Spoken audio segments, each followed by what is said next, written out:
All right. I'm hopeful everyone can see this and that you can hear me okay.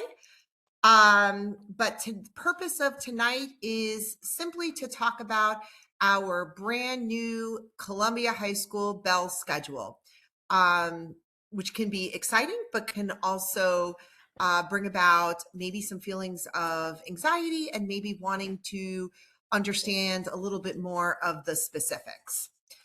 So some of we kind of separated the FAQs that we received through the Google form into a couple of uh, big buckets. One was our brand new unit lunch. The next was how our brand new testing center at Columbia High School will serve student needs. A third very, very important bucket in terms of the questions that we received are the instructional minutes. And we'll talk through a couple different ways to look at that.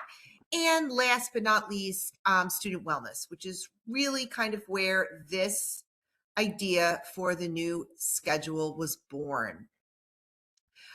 All right, so excuse me for 1 second, folks. I am sorry. I Whoops. just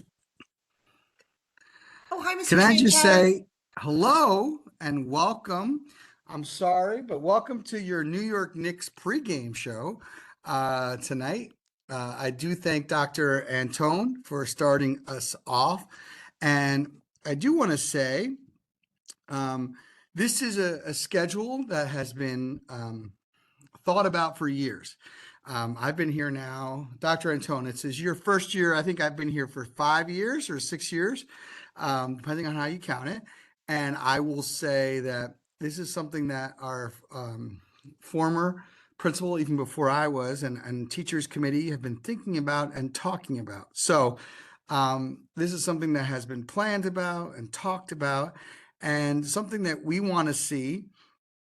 Um, to kind of, I don't want to say to model, but that other districts and our peer districts have been using for several years. Um, Dr. Tone, did you mention a couple of our pain points that we had before this new schedule? Yes, I sure did. And I Good. explained that when we went through the Google form of questions, as well as just informal conversations we've had with stakeholders, those main questions kind of dropped into four different buckets, which we introduced and we will go over tonight.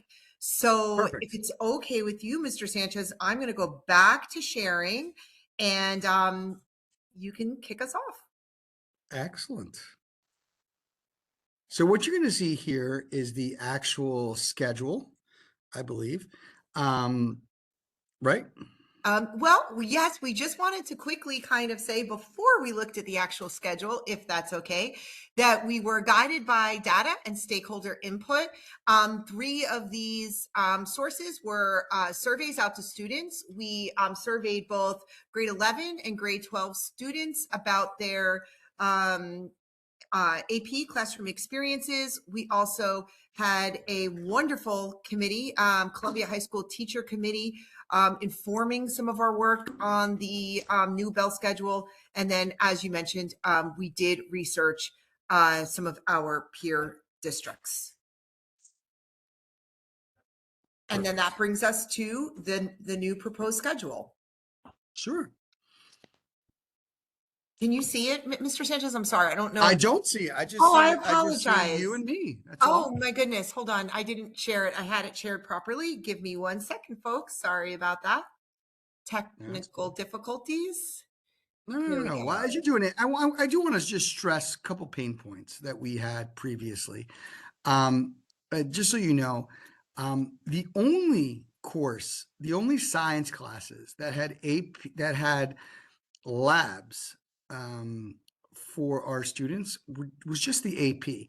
We didn't have labs, science labs in our college prep courses or what we call academic classes here at Columbia High School, and we didn't even have labs for our honors classes, which is really unheard of in districts like ours. So, what we wanted to do was to ensure that our students can have lab classes. The other pain point, I think, was Um, our current schedule basically has 7 classes, 7 periods, including the lunch, or I should say, plus lunch, which would be 8 periods. And that conference period, that ninth period, over 2/3 of our students utilized it as the time to talk with teachers. But we had almost 1/3 of our students using that to demonstrate to colleges that they were taking this extra class. Well, that's not really fair, because those students couldn't talk to their teachers after school. In addition to that, um, students who had perhaps a 504 or an IEP, who wanted to have that extra course, couldn't take it because they had to have conference time or conference period to be used in that way. So what we want to do was to again alleviate this idea of not having labs for college prep and honors classes, but also to allow all students, regardless of of who you were, to have the option of having 8 classes. So that's what this schedule does. It alleviates 2 huge pain points. So let's look at it. Now, basically, all of our students were offered 8 periods, 4 in what we like to call the AM wheel, and 4 after a block lunch during the PM wheel. Now, if we're going to offer 8 classes to our students, we wanted to make sure that still our students were able to, I don't know, manage that, right? Manage that well, and to kind of put mental health as a primary focus. So if you think about it, I have 2 girls in college. 8 classes is more than our kids have in at the college level, and so many of our students. I mean, we have probably one of the most AP class offerings in the state. So some of our students are dealing with 4 or 5 AP classes, which I think is just incredible. So how do you balance all of that? We created a schedule that allows students to take 8 classes, but they only see 6 classes a day. Again, 6 classes a day. So what happens is, if you see this, we have we have 3 blocks before a common lunch. We have the 8 o'clock block, the 9 o'clock block, and the 10 o'clock block. So again, a student can take 4 classes. On an A day, you can see 3 of those classes at once, but the 4th class dropped, right? On the next day, which is a B day, they obviously, right, they have the 1, 2, 3. The 4th class is there, and then the 1st class, then the 2nd class, but the 3rd class drops. And then on the C day, you can see the 3rd class is there, the 4th class is there again, the 1st class is there, but the 2nd class drops. So that's how it works. And then obviously the D day is 2, 3, and 1. So that solves the problem of having to take 8 classes, right, within 6 larger periods. And now the other pain point I mentioned was the lab. Well, here you go. You'll notice that the second block, the 9 o'clock block, is always 71 minutes. So that's like a lab right there for not just science, but my gosh, every class gets this long, extended instructional time. And then, of course, obviously in the PM wheel, as we like to call it, the same thing happens. I don't have to explain it, but it's 5, 6, 7. There's the 8. And then you could see 5 is here, 5 is there, 5 is there. And yes, in the second block of the PM wheel, we have a 71-minute period. 71 minutes seems like a large time, but that's what college classes are like. So we're really preparing them for that. So I just wanted to kind of give you an overview of what the schedule looks like right away.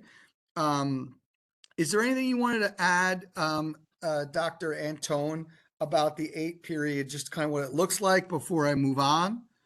And we'll talk about common lunch. I see a couple questions about that, so we'll talk about that.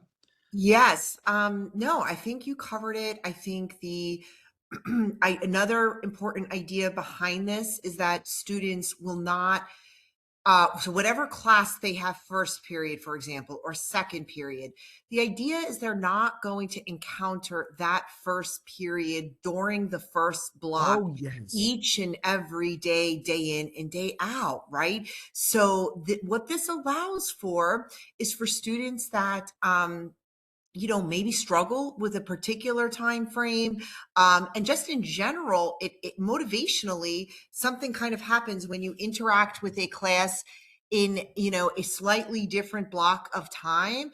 It kind of spreads the wealth and also spreads the pain, if you will, when particular time frames may have, students may have particular challenges around those particular time frames. Right. And the other, can you go one more second about that? Absolutely. And I think what's really powerful about that is that it rotates, right? Is that what you're, Absolutely. yeah. Yes, it does. It So rotates and it spreads that out across the morning and across the afternoon. It gives students a time to refresh, and it really helps with their self-efficacy in those particular classes. absolutely. And I will say, as a teacher, my first period class was always like, I mean, I might have planned for 40 minutes of instruction.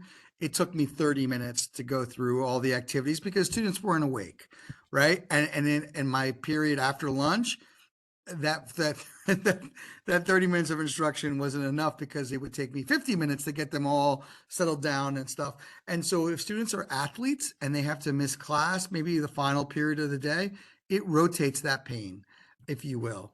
And it also rotates that pain, if you will, for the first period for those students who we know have trouble getting up early.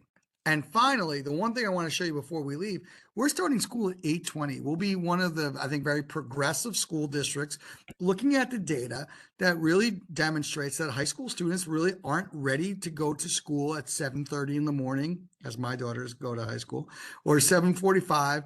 8:20 is an age appropriate, really not just age appropriate, it's very progressive and going with the data on where they should be. So we're good now, and we can go to the next page, if you will.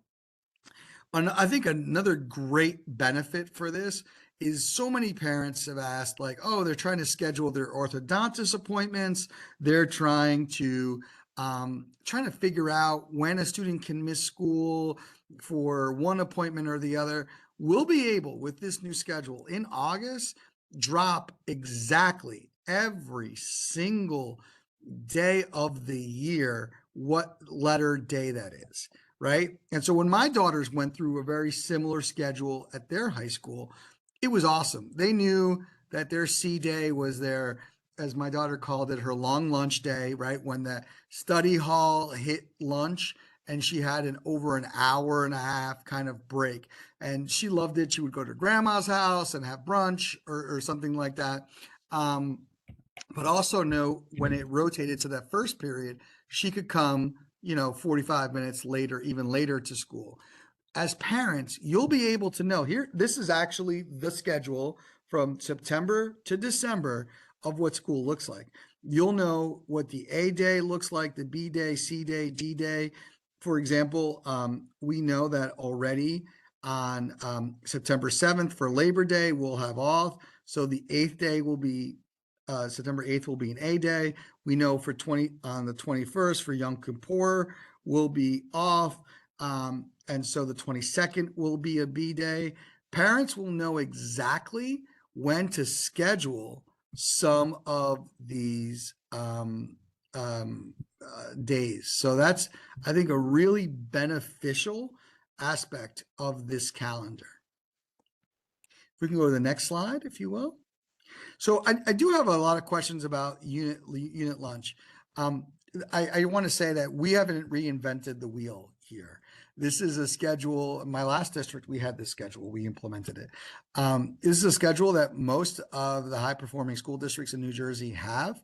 I think it's what I really like about it is my daughter, for example, in one of her schools had a traditional block schedule. And so one of those absences really made a difference because these are high school kids who have like almost 2 periods a day, 2 periods per course per semester. This doesn't do that. It's a modified block, which means we're dealing with anywhere from 46 to 70 minutes. So being absent 2 or 3 days for the flu or something like that doesn't dramatically impact your child, but also allow students to have a good time within their school period, including, of course, a unit lunch, which will be 45 minutes. This is not reinventing the wheel. Pumptonian, which is our company that deals with our food, many, I don't want to say half or over half, have this type of schedule.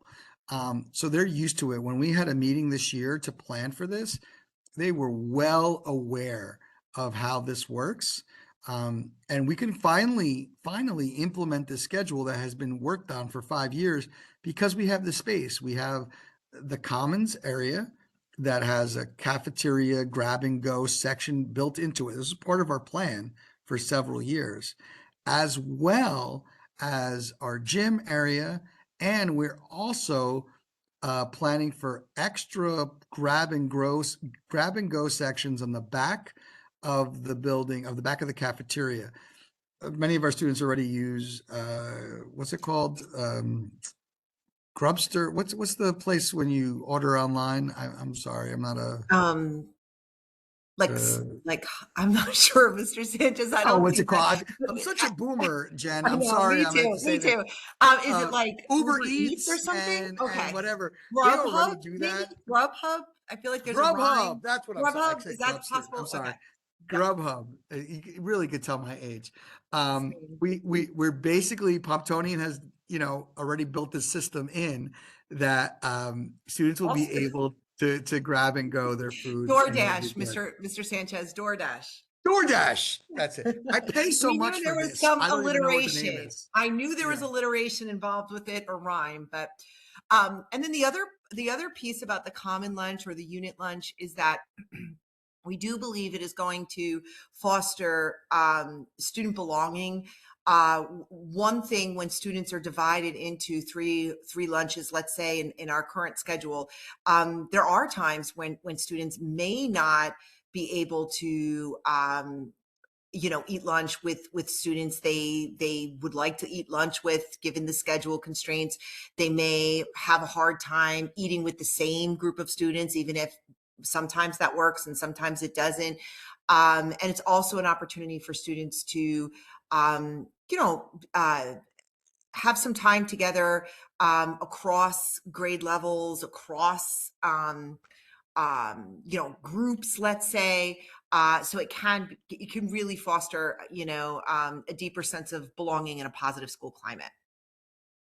Absolutely. And that's a great thing too. We're not going to have 3 lunches where we have so many requests to change lunches because of friends and things like that. That will be accessible. Man, I wish I had the opportunity I love I have an entrepreneurial spirit. I would love to open a food truck out there. I don't know if anybody out there is thinking about it. This is a perfect time. So there are a lot of questions about, what do we call it? The conference period. Conference period right now is about 43 minutes. We're going to create conference time. Conference time is still there. There are over 30 minutes. There's 30 minutes, I believe, of student time with teachers after school. So students with IEPs or 504s can still have time after school to meet with their teachers. However, if a student needs to take extended time, here's the beauty of it. This is something unique with the schedule. We're creating a testing center in the library through the 3 periods before lunch and the 3 periods after the lunch unit, the unit lunch, where we'll have a special quiet testing center for students to retake or get extended time, or even a student without an IP or 504 who is absent per se can use their free time during the day to take a test. So something that's kind of brand new in that aspect with this schedule will allow them to do that and still maximize the conference time that they have every day. So in the schedule, you'll see that we still have conference time for students 4 days a week. It's just not available on Tuesdays. It's Monday, Wednesday, Thursday, and Friday, which is one more day than we have now. And by the way, there's more instructional time with this. I mean, I know we're going to talk about that later. There's still more instructional time per day for our students. So, I don't know if there's something I want to talk about with the testing center, that it is not going to be staffed with the librarian, but specific with teachers. And we'll have a specific teacher. We'll have a testing center teacher who will be kind of organizing all day the process. So that's a brand new initiative that I think is kind of exciting with this brand new schedule.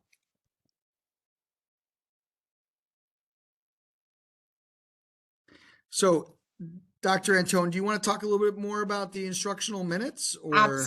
Absolutely. And I know there's a lot of questions out there. I apologize because I cannot see the chat directly as I'm Oh, sharing my screen, but I will speak to some of this, and then maybe Mr. Sanchez, we could pause and maybe grab a few of those questions out of the chat if you are so inclined. But I will sort of give an overview and based around the questions that I read on the Google form that have been coming in the last couple of weeks. So currently, 25, 26, our instructional minutes average 220 minutes per course per week, based on the average length of the period, which is 44 minutes, 43, 44. We're right in there as the mean of our current class average of instructional minutes per week. Calculating that up, that leads to total instructional time, weekly instructional time, not by course, folks.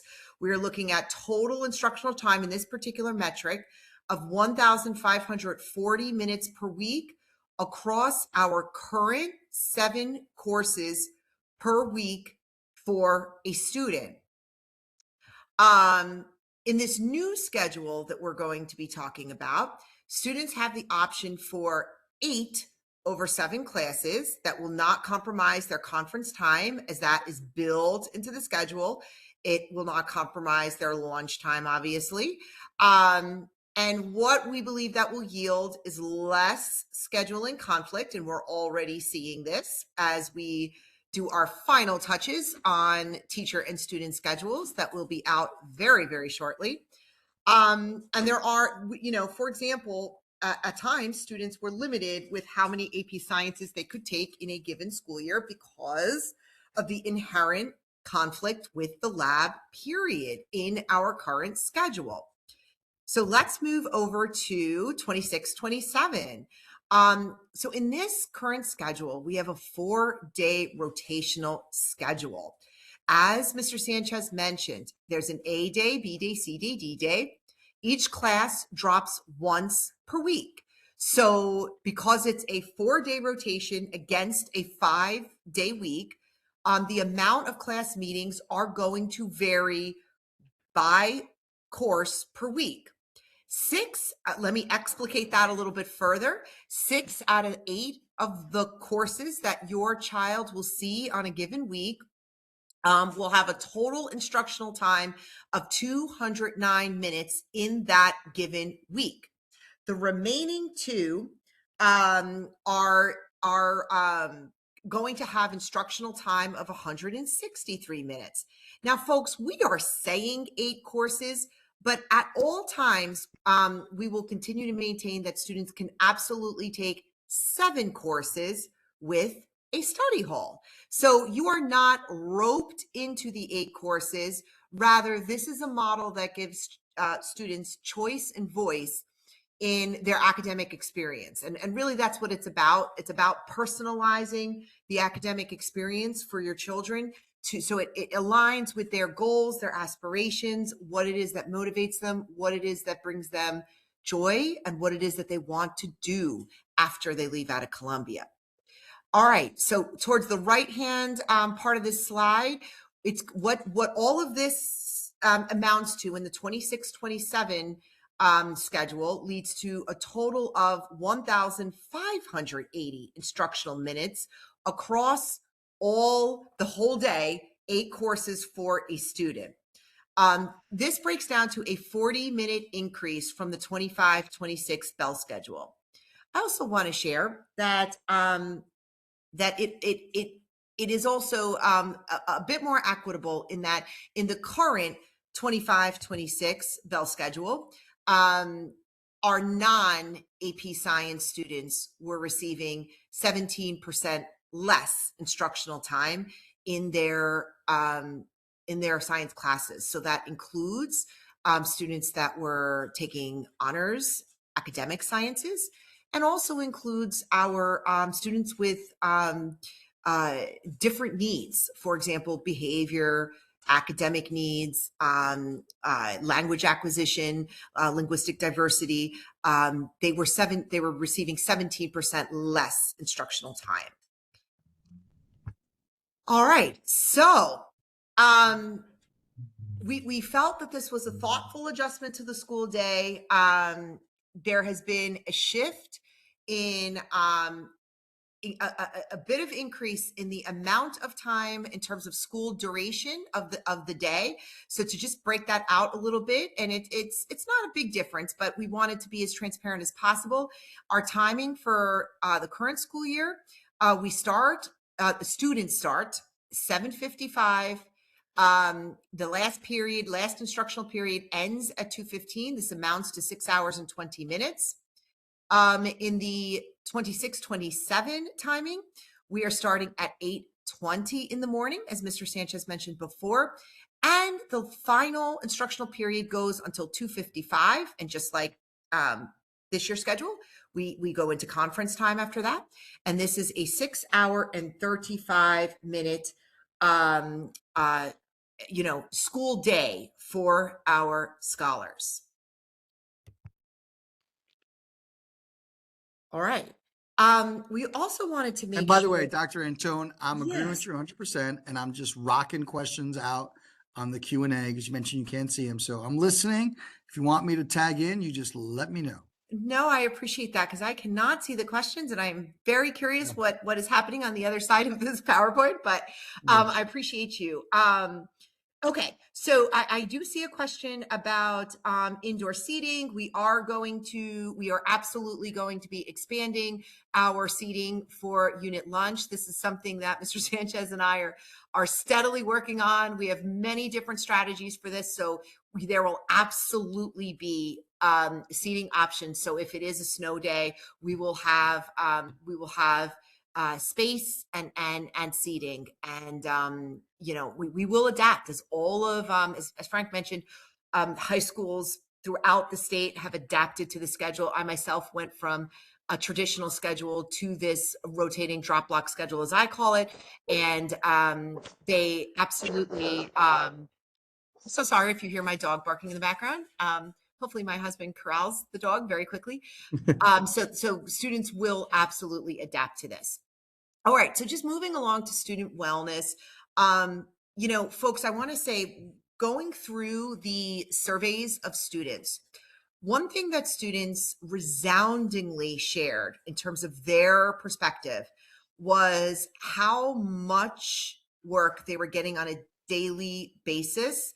And so one of the easy adjustments that we were able to make is that because only 6 classes meet on a given day, we would be able to create guidance where, in terms of what would be due for the next day, it's only the coursework that the student is going to be seeing going into that next day. Okay. So for example, on an A day, going into that A day class, because students are not going to see period 4 or period 8, the homework is not going to be due for that A day, right? So it is just a way to kind of balance their workload, make it a little bit more predictable and a little bit more manageable.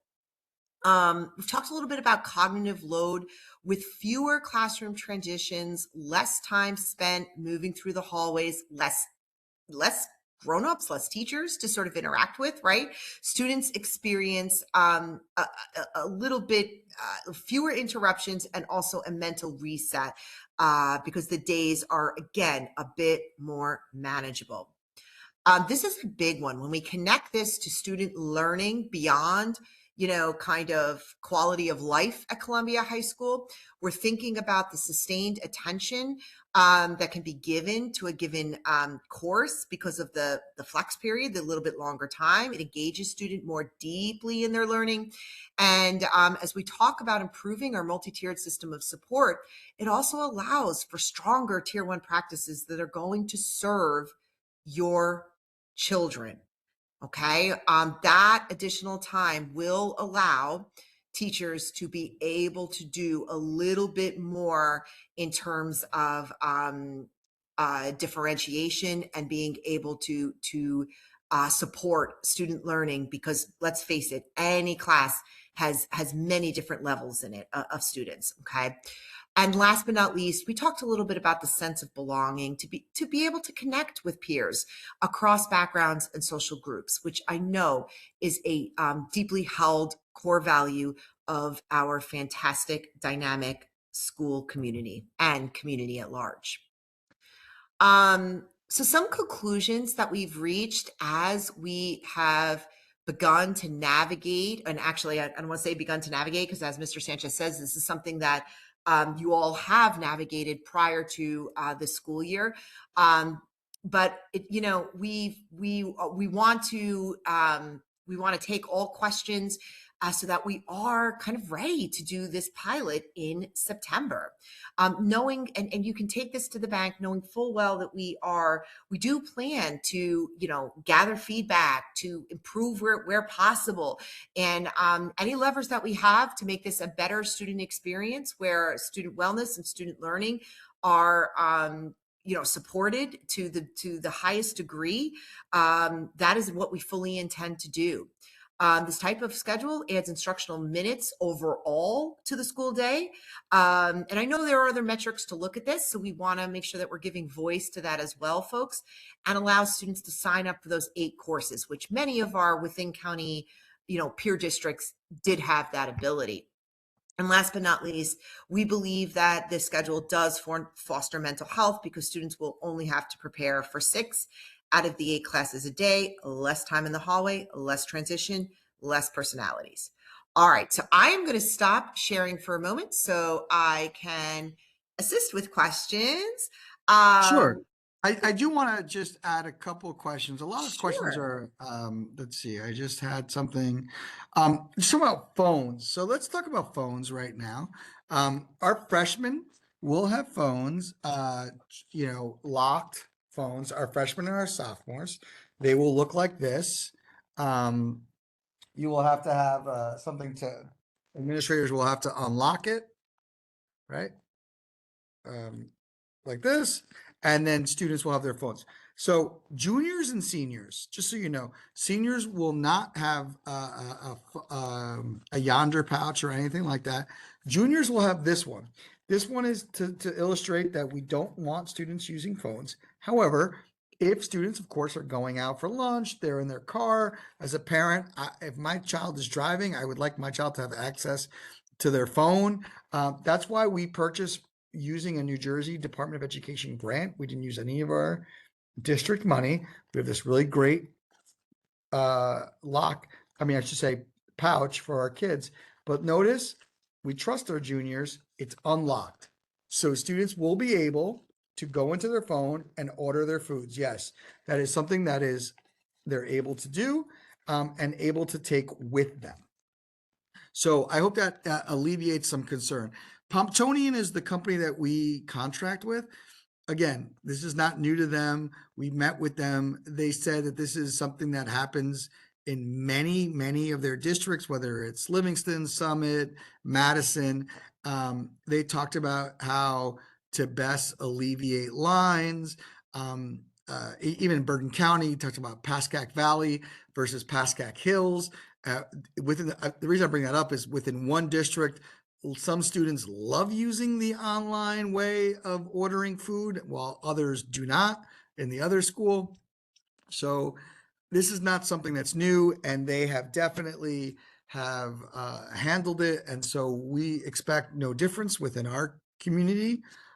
What is different, I think, from our school versus other schools, we have such a downtown that is so close by. Students can walk to whether it's Stop and Shop or the pizza places, and so we don't see an issue with that at all. So that is something that we're kind of happy about, and we'll be able to maintain. So I just wanted to pick just to, again, the concern about students not having phones. Freshmen and sophomores will have their phones locked. Seniors will have no phones, no phone pouches next year. Juniors will have an unlocked pouch. So just so you know, that I think hopefully answers that question. Okay. Dr. Tone, is there a lot of more? I've answered a lot of questions, but I'm Yeah, not sure where yeah, you yeah. are. No, I appreciate that. So another question came in about how are we going to ensure that the unit lunch is safe?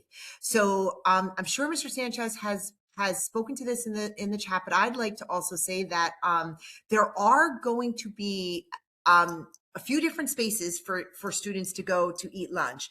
They and students, here's the cool thing, and I know that this may sound a little bit scary because we haven't seen it yet with our own eyes, but students will also find spaces that they are really happy to eat lunch in, beyond the sort of larger space areas for students to be.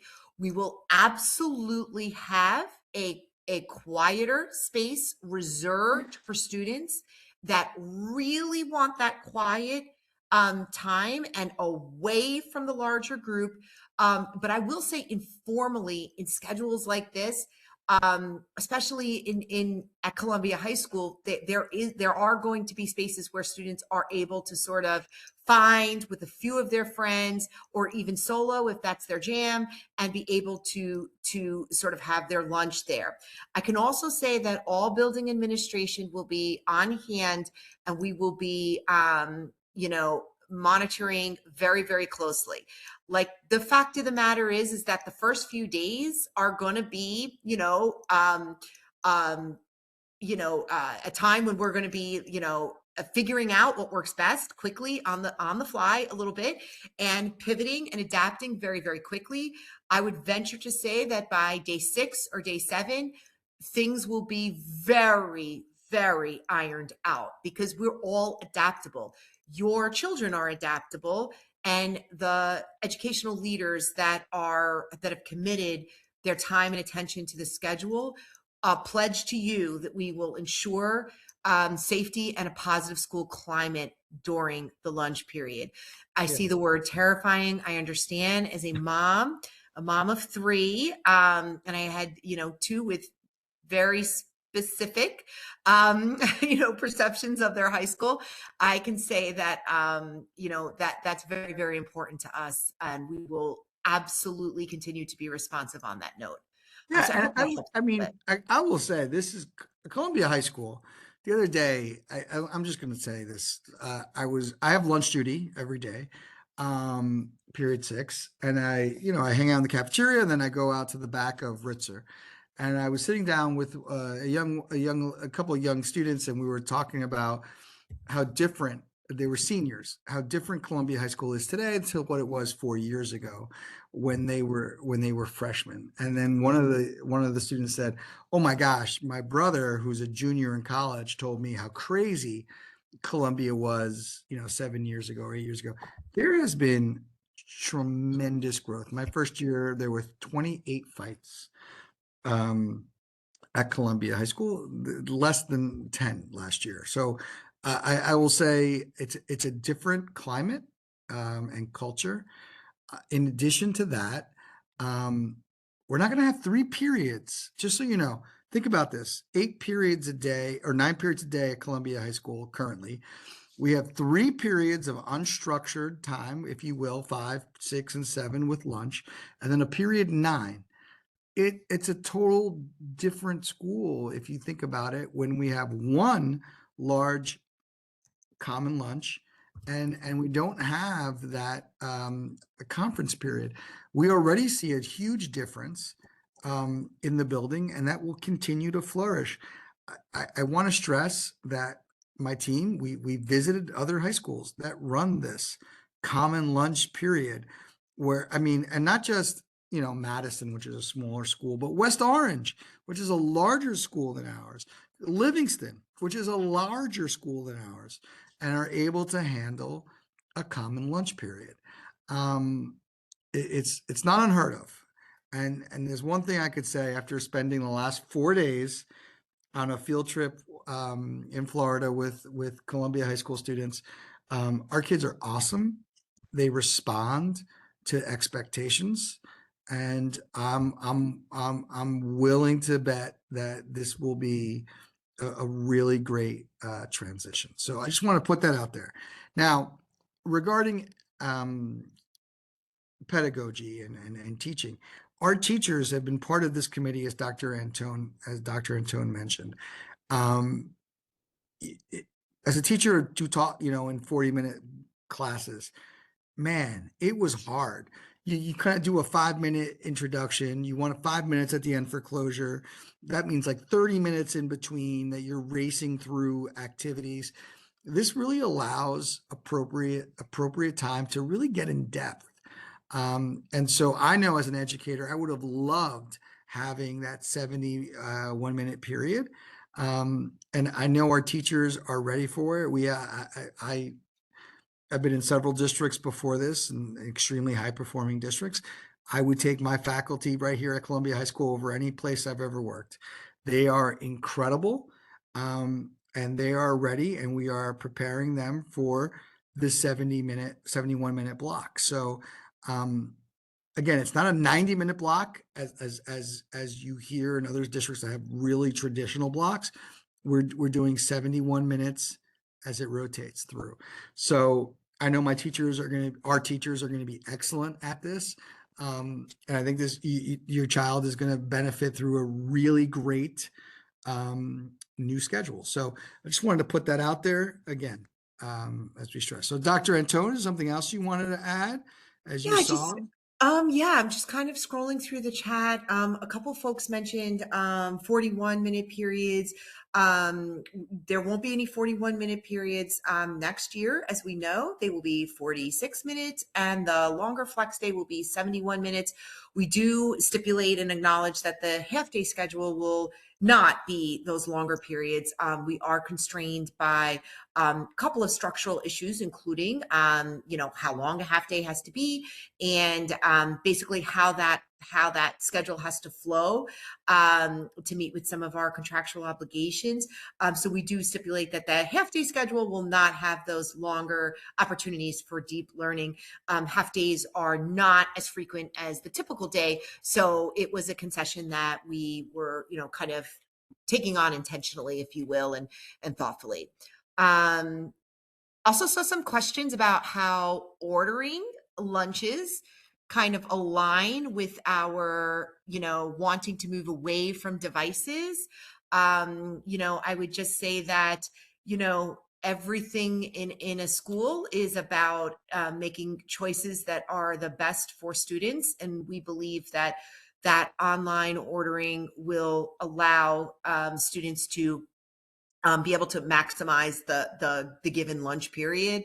And also, I think we would be negligent to say that, if we did not mention that the start and stop times are going to help us achieve that 3-tiered bus system that Mr. Bing has talked about, and we are able to be a part of savings in that regard. So that helped kind of finalize the schedule, crystallize the schedule on the front and end time side.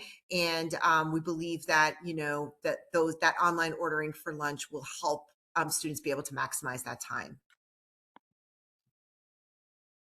Okay, so there are some questions about our furry friends, Mr. Sanchez, which you know how I feel about that. So No, I'm not a fan. Not a fan. I'm gonna let you take that one because I have to put the earmuffs on right now. But go ahead, sir. Parents Um, want to know what our plan is specifically. sure. We will have additional cafeteria workers, cafeteria custodians. So basically, what's happening is we'll have less custodians in the early morning and less custodians late at night. We'll be moving a majority of our custodians to a shift schedule that will begin at exactly when lunch is, and which will then end later in the evening, so they can do that work. As again, not reinventing the wheel. Many high schools do this, and that's how they do it. Um, they will be cleaning the main gym where we have lunch, as well as the cafeteria, as well as the commons area. We built the commons area, guys. We built the commons area to in purpose of this idea that we will be serving food there. There is a cafeteria line, and that will be final. That will be used starting next year, and we will have that area cleaned up and ready to go. And so we will not experience the amount of rodents that we think we will. So that's, I think, important to kind of talk about. And there's about this idea of like half days and half days. There's a schedule, right, that you'll see that says A day, B day, C day, D day. When that D day or whatever that day is on the half day, they still have over 40 minutes of that time. Like, actually, it's going to be real instructional time during that period. They're not losing instructional time for half days. I just want to make sure people realize that. Yes. They right now we have like 30 minutes here, 30 minutes there. They will have plenty of instructional time during those days there, and will also benefit during testing days. When we have testing days, they'll have longer periods of instructional time in that regard. A couple of great questions from parents that I just wanted to quickly highlight. Senior experience will absolutely still be available, Oh, parents yeah. and But guardians. no, Go no, ahead, no. Mr. Sanchez. Dr. Tone, can I add something here? Please do. Junior parents, you're welcome in a way. We're going to create not just senior privilege, it's going to be upperclassmen privilege. Dr. Antone, can you put that schedule up one more time, that slide that shows the schedule, for, if It you would be will? my pleasure. My pleasure. And while I am doing that, actually, let me not try to talk and do two things at once because we all know how that works out. But let me just focus on the task at hand. Okay, my computer is running a little slow, so forgive me for having to scroll through all of this, folks. Okay, I think we're there, right, Frank? Is this what you wanted? I can't see it right now, but Oh my goodness. I'm sorry, guys. Oh, here we go. Keep hope alive, families. There we go. Is this what you needed? I don't This- see anything yet. But I have Okay, faith it's a in you. little slow. I am putting up Yeah. the A day, B day, C day, D day schedule. It's up for me. I don't know if you cannot see it though. All right. Well, does anybody see it besides me? Oh, you guys see it? Do they see it, Mr. Sanchez? No, Peter's saying thumbs down. Oh no. Okay, hold on. Let me try to actually refresh. Give me Well, one. listen. I don't need the visual. Okay.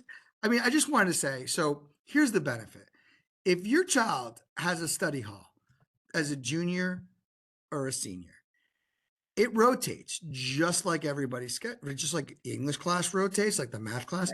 So when that study hall is in the first block, your child doesn't have to come in at 8:20. They could come in at 9 a.m., right? So that's juniors and seniors. That's a senior privilege, but we're going to call it upperclassmen privilege. When that study hall hits lunch on a C day, my gosh, your child now has, as my daughter used to call it, long lunch, and would go see Nana or Grandma, right? And they would have an hour and a half lunch. they loved that time. They would, college applications, they would do different things. Um, Literally go see Nana for brunch, but they would have an hour and 20 minutes. So upperclassmen will have that privilege. And the same thing goes with the PM wheel. When your child hits that on the PM wheel next to lunch, again, we're talking about 45 minutes plus another 45 minutes, or when they hit that at the end of the day, they get to leave much earlier in the day. That is something that, we trust our students. They're independent students. I mean, it's a beautiful thing that students will be able to benefit as graduation requirements are lessened in junior and senior year. So right now we have it just for seniors. This schedule will allow that for juniors and seniors. And So I'm sorry, I just wanted many, to point that out. yes, no, absolutely. And many of the other things that make our Columbia High School student experience special will still continue to happen and may be able to happen at even a more, expansive and equitable way. But we'll still have the TA opportunity. In fact, Mr. Sanchez and I just were in a meeting about that. We will be releasing that form for students to fill out with schedules um, less than a week from now. So we Yes. are very, very excited about that. A good question came in about and I hope I get this right to the parent who shared this. Um, a couple of good questions. Well, first I wanted to say, what is the plan to quickly adjust attention spans for these longer class periods? Somebody with a great first name, Jennifer, put that into the chat. Um, and her point was students already struggle with engagement for a 45-minute class period. Yes. So the idea is not that teachers are doing direct instruction for 71 minutes. That is absolutely not the idea. We are going to be working on some resources. Mr. Sanchez has already started in on this with supervisor help. How to, sort of the anatomy of what that longer period is. We did some consultation with Dr. Fergus, who had a few visits with us at Columbia High School over the course of the winter and spring. And we squeezed the marrow out of that time to be able to think through this problem of practice, how to shift from a 42-minute, 45-minute class over to, in some cases, the 71-minute, in some the 46-minute, depending on what day of the rotational cycle it is. And part of that is strong tier one practices, the ability to differentiate, the ability to pivot from a reasonable amount of direct instruction to another activity.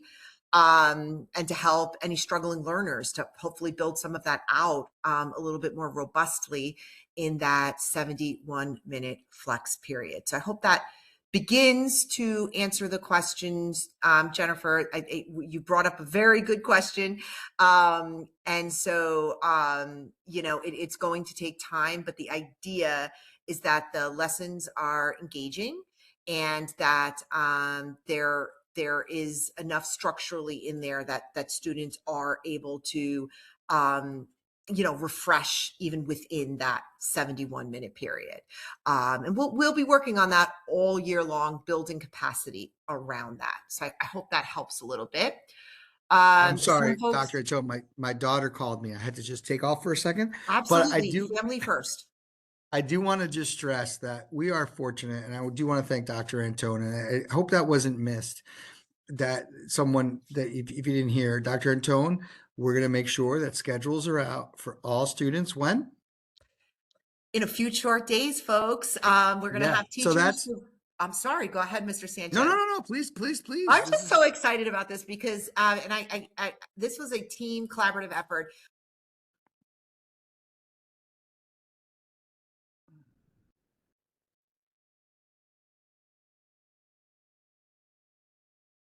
I'm sorry, I didn't hear you right there. I think did you mute? No.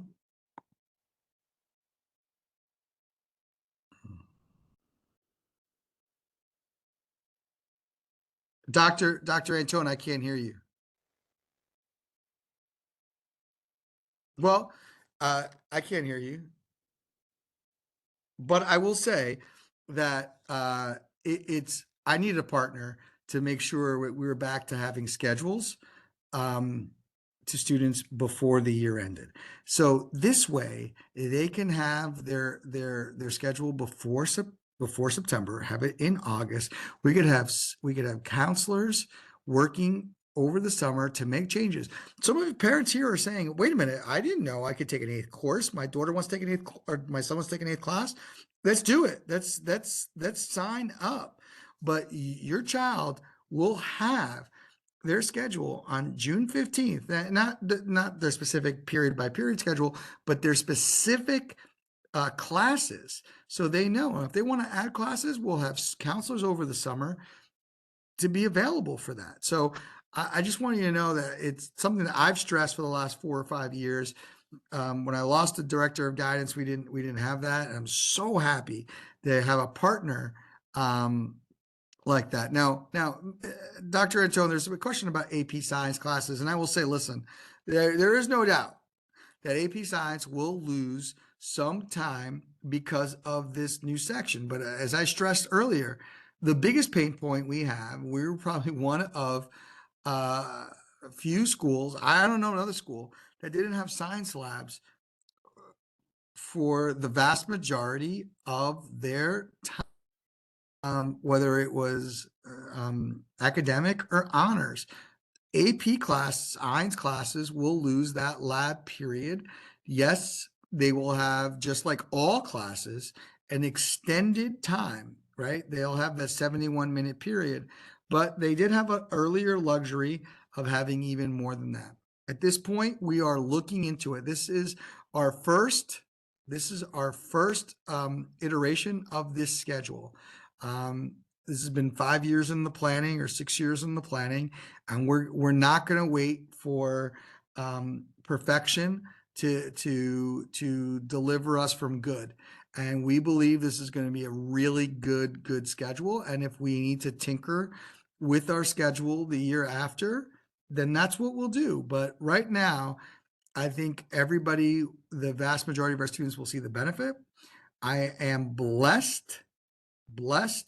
I was an AP teacher for over for decades. I know I look young, but for over a couple decades, I guess. And we didn't have AP classroom, AP videos, and things like that. Our students do now have that, and they'll be able to access things, but they are losing quality time with our teachers. I'm not going to say that's not the case, but this is what will help the majority of our students meet the two pain points that we have. So I agree. AP science classes will see less time than they have previously. Again, the Northeast, I will say this, as we all know, has already seen less time with their classes than schools in the South and the West that end in May, and yet our scores are still extremely good, and I will expect that to continue. So, uh, Dr. Antone, I can't hear you, but don't worry. I hope I answered that question. But that is the one group that is definitely seeing less. So I'm not going to try to deny that or anything like that. So, um, other than that, I would like to say that I do appreciate your time. Um, uh, with us. I definitely wanted to stress this. That I think the benefit of having 6 of 8 classes is something that we've been working with teachers and with colleagues about for several years, and I'm just excited. And I want to thank Mr. Bing and our curriculum and instruction leaders at central office for allowing us this time to finally implement it. I think your children will definitely, as I've seen as a parent, my children benefit from a schedule like this. And to be honest, as a former principal of another district, I've seen this implemented, something similar, not the same, that's also worked very well. I think our students are extremely mature and able to handle a schedule like this, but yet we still know that whether it's our special education students, our academic students, our honor students, our AP students, we have to make sure that all students are ready for this schedule. And so we'll be making budgetary decisions during well, already the district has said to us, listen, Frank and Jen, we know this is a big initiative. We're going to keep Canvas for you guys. The other schools are not going to keep Canvas. This is something that we understand. They're all in with us, and we're going to make sure that we have a great executive functioning tool like Canvas to support us as we make this change. I'm looking forward to it, and I hope your child is. And if not, we'll work with them, and we'll see how this change works with it. So I want to say thank you to Dr. Antone, and I know she can't hear this, but again, we will send out a specific email to all students who are looking to add an eighth class if they would like to. We can do that. And by the way, for AP Science classes, I will say this. Prior to this year, some students couldn't take more than double up on AP Science because their labs might have conflicted with gym or their lunch, and they couldn't do it. Now with this new schedule, they can take 2 science courses, 3 science classes even, and it wouldn't conflict. So that is one of those benefits. So again, we thank you so much. We wanted to give you in additional to the video, a time to answer questions, and I hope we did that. Dr. Antone, I can't hear you, but I'm sure you're going to say, have a great night. All right, everybody. This will be videotaped and recorded, and we will send it out to all parents. If you have additional questions, please email Mr. Frank Sanchez or Dr. Jen Antone, and we look forward to getting more feedback. Thanks, everyone, and have a beautiful evening.